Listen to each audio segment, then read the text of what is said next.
August 24th, 79 AD. On a quiet balcony across the bay in the town of Misenum, an 18-year-old named Pliny is reading a book when his mother calls him outside. She points to the sky above a distant mountain, Vesuvius, where a strange cloud is rising, shaped like nothing they have ever seen before. It looks, he will later write, like a pine tree, a tall trunk of smoke stretching upward, then spreading out into branches at the top. He doesn't know it yet, but Pompeii, a thriving city of thousands just a few miles from where he stands, is about to disappear in less than a day. And he is about to become the only person in history who watched it happen and lived long enough to write it down. You've probably heard this story before. Pompeii, the city frozen forever in ash. Its people caught mid-step, mid-meal, mid-scream. No warning, no escape, no survivors. That version of events has been repeated in textbooks, in classic specials, in TV shows. It's not true. There's just one problem with it. It isn't true. Thousands of people in Pompeii had time to escape. And for the first time in 2,000 years, historians have started finding out exactly who they were and where they went. To understand what really happened, you have to understand what Pompeii actually was. It wasn't a doomed backwater. It was a wealthy, crowded port city of somewhere between 20 and 30,000 people. Bakers, merchants, fish sauce traders, bathhouse owners, built into the gentle, fertile slopes beneath a mountain everyone simply called the mountain. Nobody in living memory had seen it erupt.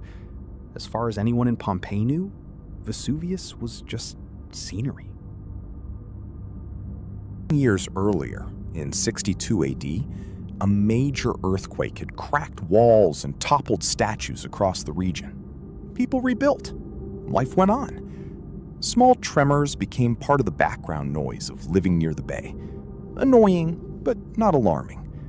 So when the ground started shaking again in the days before August 24th, most residents didn't panic. They'd felt this before. They had no word for volcano, no record of an eruption like this in their history. The mountain had simply always been there, quiet, green, ordinary. Nothing about that morning suggested it was about to change forever. Then, early in the afternoon, the mountain split open. A column of pumice and ash shot more than 20 miles into the sky, moving so fast it outran the wind. Within minutes, the sun over Pompeii began to dim. Ash started to fall, first as a light dusting, then as a steady, suffocating rain. Some residents grabbed what they could carry and ran immediately, heading inland, away from the coast and the mountain. Others did the opposite. They sheltered indoors, tying pillows over their heads for protection, waiting for what they assumed would pass, the way every other tremor had passed before. That decision, run or wait, would end up mattering more than almost anything else that day.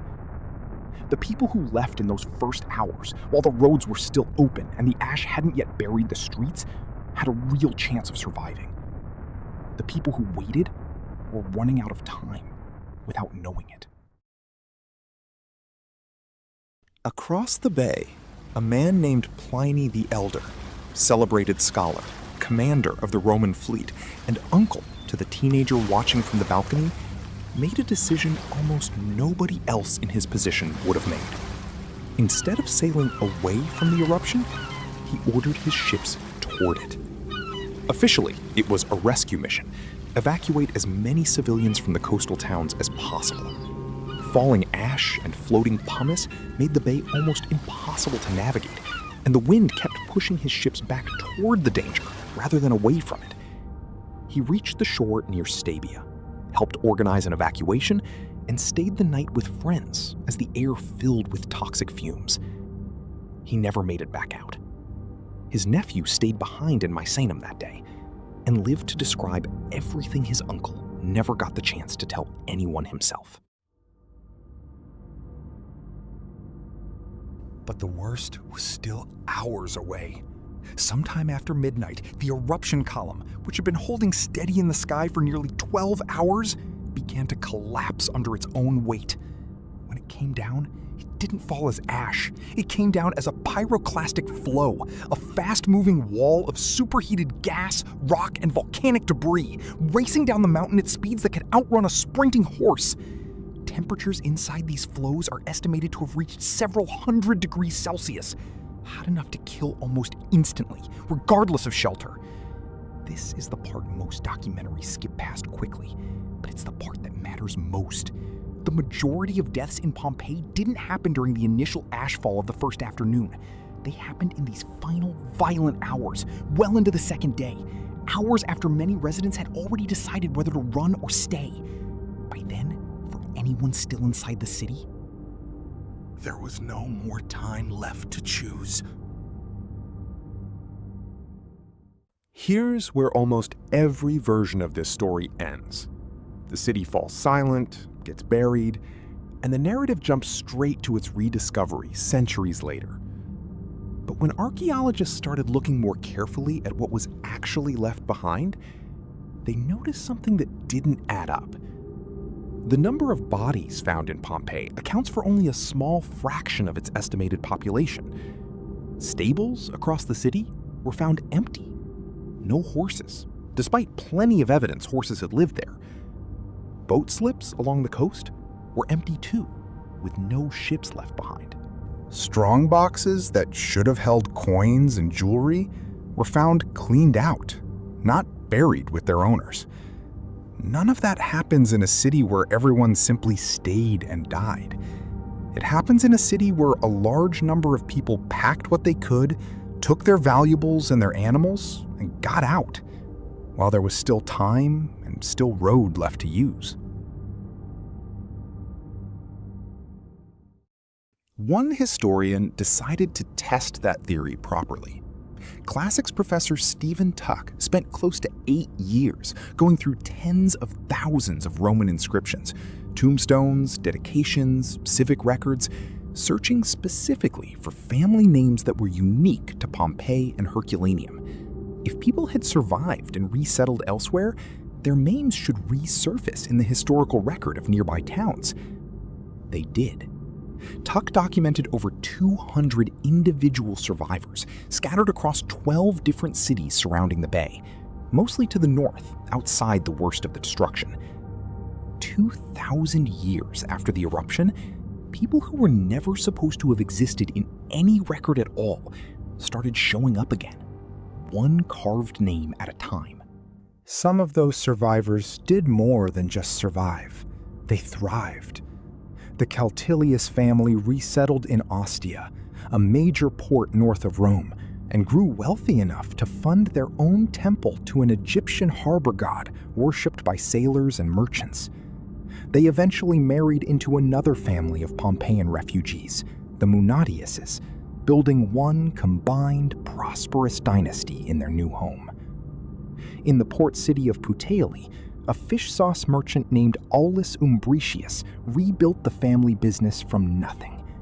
When his first child was born in his new city, he gave the boy a name that was almost a statement: Puteolanus, the Puteoli boy. Not every survivor landed on their feet. Fabia Secundina, granddaughter of a once wealthy Pompeian wine merchant, also ended up in Puteoli, but she married a gladiator who died young, leaving her with almost nothing.